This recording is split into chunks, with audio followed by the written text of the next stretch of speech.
عشق و مستی ذوقشان الحمدلله کم نمیشه تا قیام حضرت مهدی بود فرخندوار. این قیام جذب و جوش و این گروه جان نثار، پیر ارچی و خراسان عارف والا تبار، میبرد از قلب ناسالم نگاهش زنگ و بار.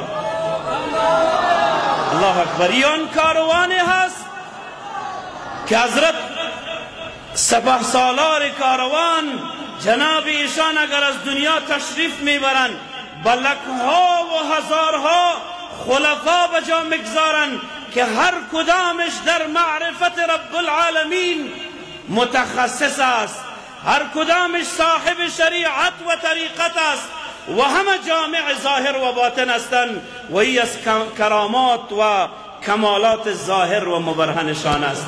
و چلنج میتم دشمن خوشحال نباشی اگر ما حضرت العلامه نابغة العصر را شهید میتیم، الحمدلله بجایش صدها نابغه سوری و معنوی شاگردای ظاهری و اولاد نسبی بجا مگذارن که هر کدامش الحمدلله نابغه هستند.